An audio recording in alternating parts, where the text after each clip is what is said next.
So good morning. I have to tell you that I've been pretty nervous about this presentation because I started out thinking I was going to tell you about the results of the work that we've been doing in a research project to try to understand how we could implement evaluation of shared decision-making in NCQA's programs.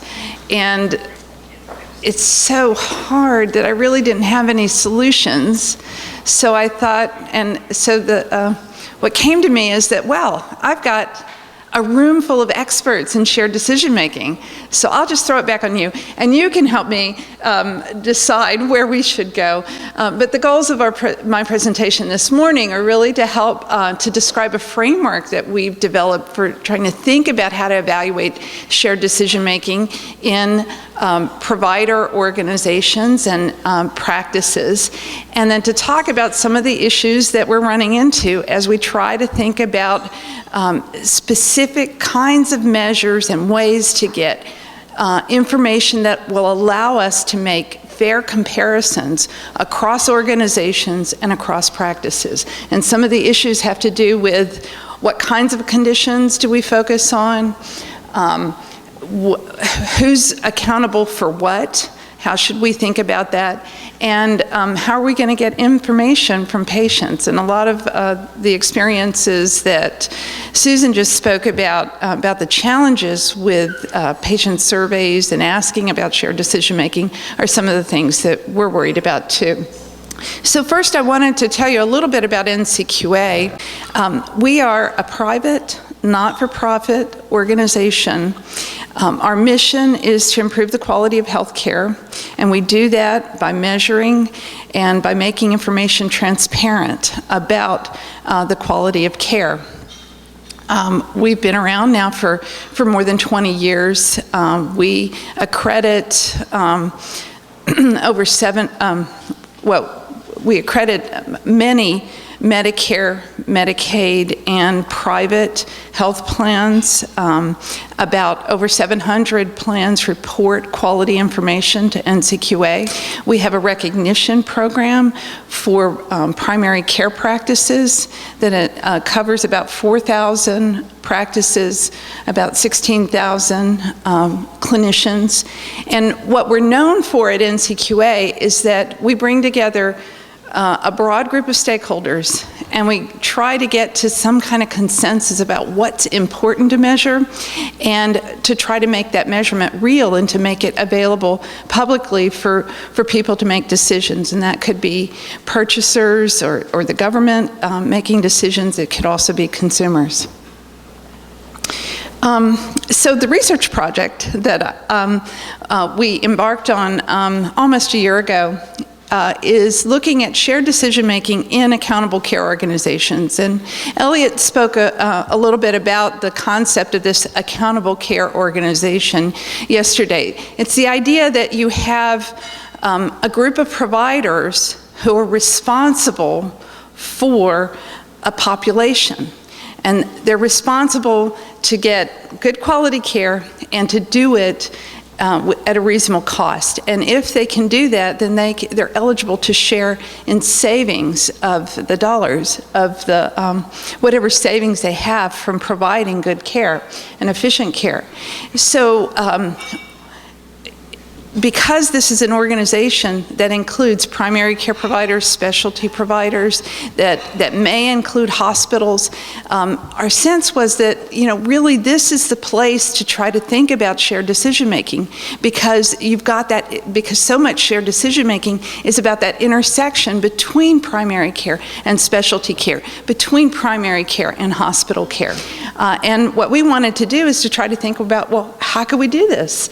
And our goal was to specifically end this project with information that we could use in future programs that NCQA puts out. So our future iterations of our accreditation program for accountable care organizations, for our recognition programs for primary care providers. And when we think about measurement, we think about it in two ways, and it really builds on what we talked about yesterday about structure and process measures. So our accreditation standards and the standards that we have for patient-centered medical home practices really say these are the capabilities you need to have in place in your organization.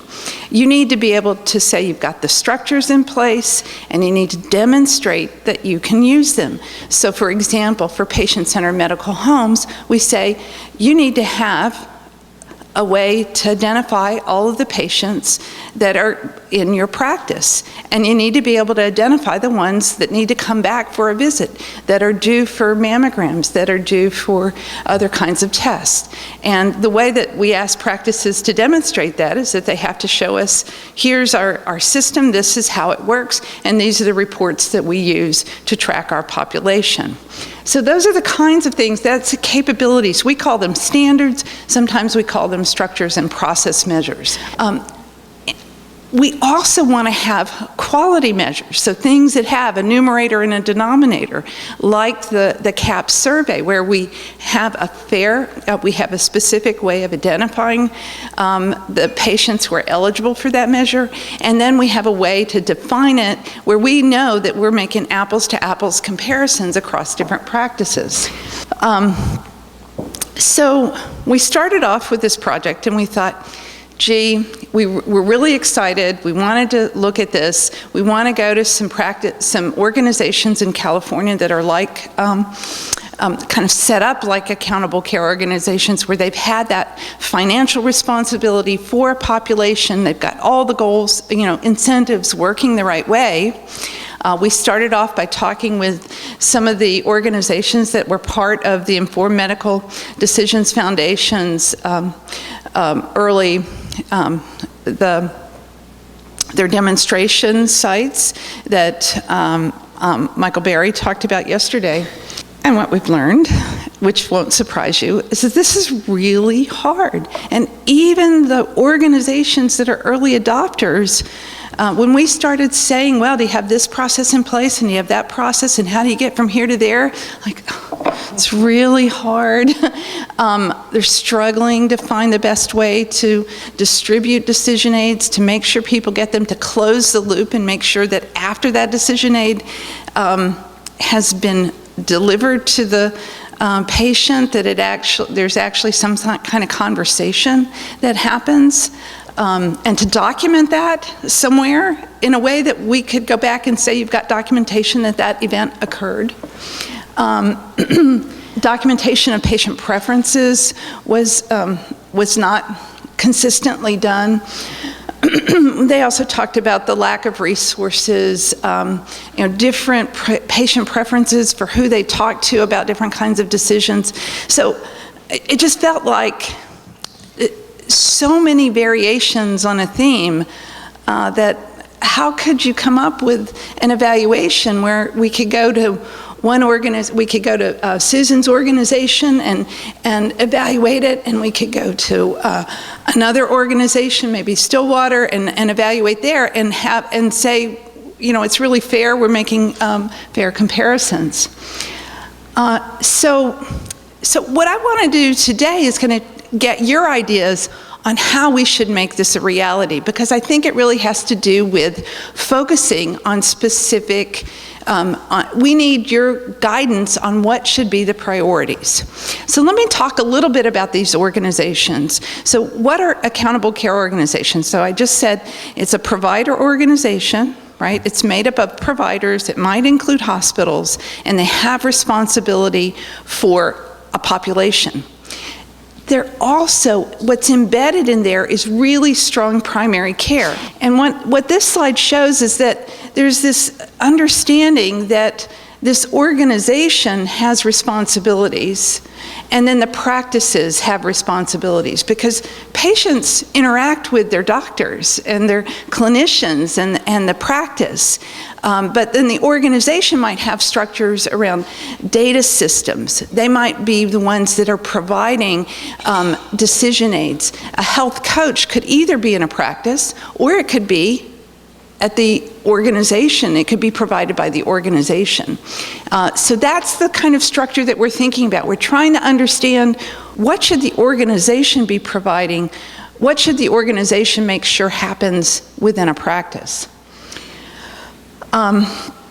So what does it look like right now what are the expectations right now for shared decision-making in these organizations? And I'm going to just tell you a little bit about what's in NCQA's accreditation and recognition programs today about shared decision-making. And what's interesting is it's not always, linking up. So first of all, NCQA's ACO Accreditation program is new. It just came out at the end of last year. It actually specifically mentions decision support, that the organization adopts evidence-based guidelines, disseminates decision support tools, that the organization makes decision aids available to providers to promote patient engagement. So the organization has that responsibility. In addition, the organization reports on patient experiences, and so that could be the CAHPS survey and include the shared decision-making items. These expectations for ACOs, they're in a part of the accreditation program that is labeled resource stewardship. It's about how the organization manages to provide high quality, efficient care. That's the framing. Now, the term shared decision-making never shows up in our recognition program standards for patient-centered medical homes. It's embedded, however, in the expectations for planning and managing care and supporting self-management and connection to community resources. So there's a discussion of implementing evidence-based guidelines, collaborating with the family to develop an individualized care plan, documenting a self-management plan. And the words that are around this language all say involve the family, the patient, create a plan, document it. These standards are focusing on clinically important conditions in the practice. By and large, practices get to choose which conditions they want, and by and large, they choose coronary artery disease, hypertension, diabetes, the top chronic conditions in their practices. Some may choose obesity or other preventive areas. So the focus is really trying to implement the chronic care model, which has also been called the planned care model, and that's the framing within our standards for primary care practices. We actually tried to ask some of our practices about the concept of shared decision-making. We asked them, do you provide evidence-based information about decisions like screening and low back pain, and do you offer an opportunity for people to talk to? And they all said, oh yeah, we do. Oh yeah, we do. And when we went to talk to them and to see what they did, they said, well, we have informed consent. Doesn't that count? So I think that this language of just asking people, do you do shared decision-making? They say, oh yeah, of course we do. But it's like the problem that we saw with patients. That, our sense of what shared decision-making is and how people understand that term are very different. Now, we actually have a new program for specialty practices, and this is out for public comment right now. Those of you who want to take a look at what our standards look like, you can get the primary care practice standards for free from our website, and these are out now for public comment. And the focus for specialty practices is really on coordination with the primary care practice. And again, collaborating, focusing on referral management, measuring patient experiences. There's, I recommended to my colleagues who are responsible for developing these programs, I said, this is the opportunity for shared decision-making for all those specialty practices that are really taking care of patients where preference-sensitive conditions happen. And it didn't make it on the list. So, but what you can see is there's a real difference between the ACO standards that were about resource stewardship and the standards for practices that are really about chronic care. So, I'd like to have a discussion, or actually maybe it's a show of hands. How many people think that if we're going to start to encourage people to focus on shared decision-making, as, in a formal process, should we focus on preference-sensitive conditions first? Raise your hand. Aren't they all preference-sensitive? Should we focus on the ones where we hope that it might lead to more efficient use of healthcare resources? Show of hands.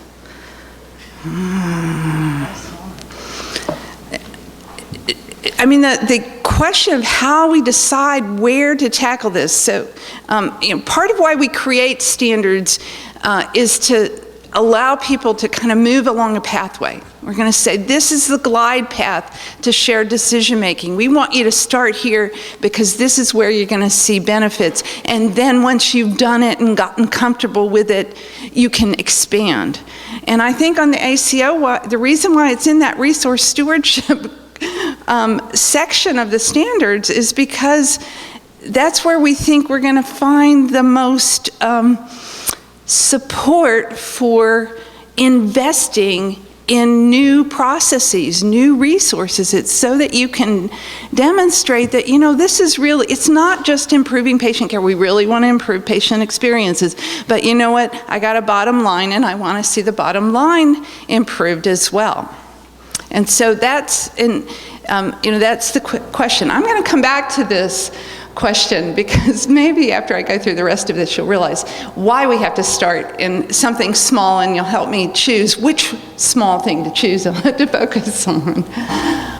Okay, so what do we do at NCQA? We develop measures. We develop measures, we implement measures, we maintain them. We have to, when they don't work for people, they come back and complain to us, and we try to improve the measures. So as we think about measurement, we're thinking about it in a real world, in a specific application. So today, we're talking about measuring shared decision-making in organizations, provider organizations, or practices. What do we want to think about? Well, we want to think about how important and relevant is it to those practices? Is it something that's going to address something of real health importance? Is it financially important to them? Is it something that they have control over, that they can do something about? What's the scientific soundness? What's the evidence that supports doing that thing? Because if we create a measure, if we create a standard,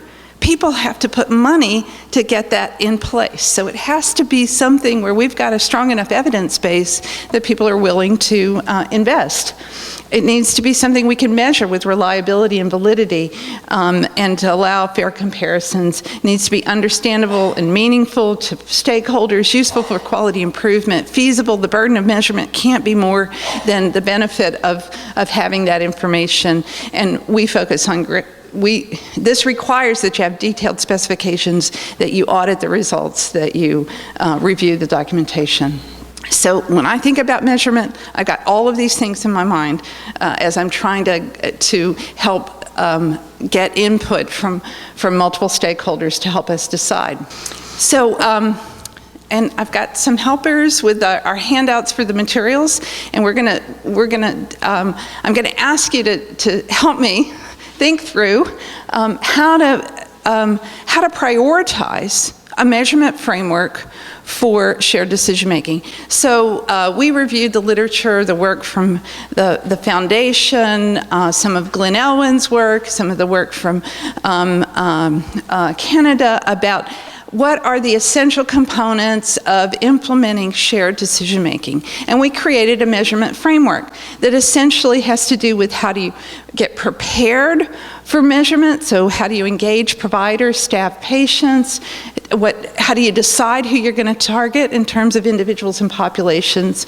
We have another part of it has to do with implementing, so the next step is you have to do the shared decision-making, and then the next step is measuring it. So you need to measure the impact, you need to use the improvements, go back and start again. So it's that PDSA cycle. The model for improvement is embedded in these standards, in this framework. So here's the first assignment for your table. Take a look at this framework, and we've tried to identify what are the key steps. And as we think about developing standards or measures, we try to identify what are the key steps that you have to measure, because they're going to put people on the right path to doing good shared decision making.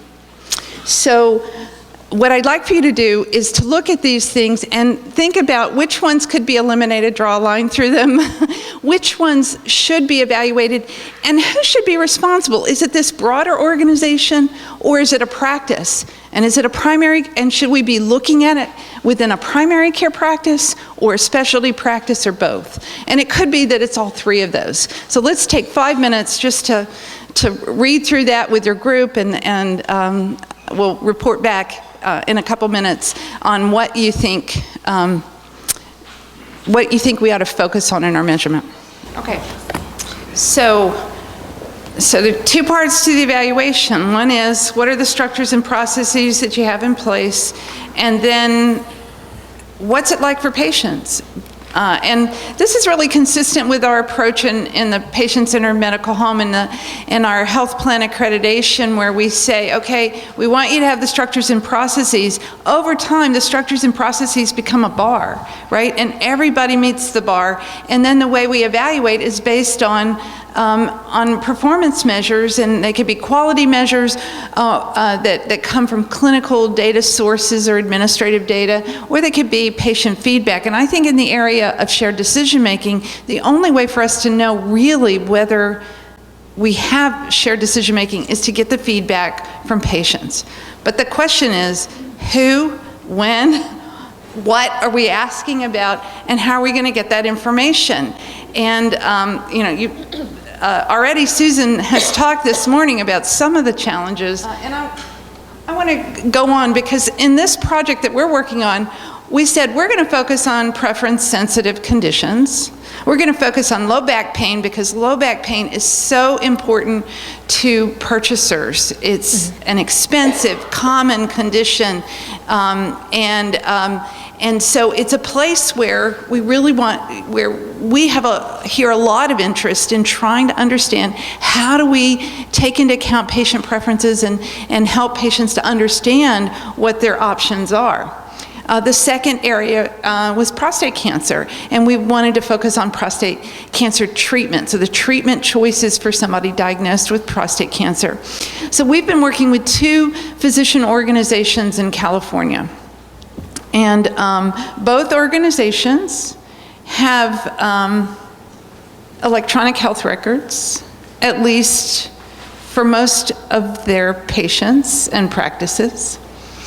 And so we've been talking with them about how to identify patients so that we could do a patient survey about shared decision making that was broader, that would include the CAHPS questions, but include some broader questions to really demonstrate, yes, you can do a survey like this, and yes, you'll get information that's useful. So because one organization is a medical group, where it's all one organization, and the other is an independent practice association where it's, it's a bunch of affiliated practices, we talked with them, and despite the EHR use, they're like, oh, really, this will be so much simpler if you just identified patients from the administrative data, so encounter data essentially, or claims data about their visits and their diagnoses. Well, and to make it comparable at the two organizations, because the one that was a medical group and had the one EHR that worked across everybody, they could have gone into their medical record data and pulled patients, but that's not how they do their current patient surveys, right? They do patient surveys from their encounter data. So this would be a whole new system for them to have to deal with. So we started talking, okay, well, let's look at low back pain. Okay, so first question, are we gonna focus on people that are candidates for surgery? If so, how are we gonna identify them? Are they new cases, incident cases, or prevalent cases? How do we identify them in the encounter data? Or should we really focus on patients who are earlier in the course? We had a lot of primary care physicians who were saying, you know, it's not about the surgery decision once they've gotten to, or to the surgeon, that's way too late. It should really be way back earlier in the process. Okay, so how do we define the people? How do we know that they're chronic low back pain, eligible for a decision, a decision that we can say we've got a comparable group of people in these two organizations or multiple organizations? Prostate cancer, same kinds of issues around incident versus prevalent cases. Where are they in the course of their treatment or their decision? How soon since biopsy? We don't have anything about stage in the encounter data. How do we find data that would help us tie it? So, and then as we were talking with experts who've done all these surveys like Karen and Jack Fowler and others, we talked about, well, where in the course of care are we going to find people? And what's going to be relevant at which time? So if we were, so the kinds of questions that are in the CAHPS survey are really at the very end, right? Something about shared decision-making sometime, right? They're not targeted to a specific decision or a specific point in time. But questions about your knowledge, values, preferences, decisional conflict, decision quality, all of those, they won't be meaningful unless we're capturing people at a consistent point in their care, I think. Maybe not, you tell me. So the question is, well, where do we find this? I mean, everything that we've been reading suggests that, we've really got to figure out at what point in time. And we've been thinking about this from an accountability perspective. We would like to have data that we could say, publicly report, this organization is doing this level, this well on patient experiences on shared decision making, and that compares to a national average of this level, right? We want to be able to publicly report the information. We want to be able to make comparisons and to try to help people move the bar over time. As we're trying to figure out where we're going to target our attention, this has been a very helpful discussion, but I think there's a lot more work to be done to try to figure out how to measure this in organizations and to get patients to really let us know whether it's having an impact. So thank you very much. Thank you.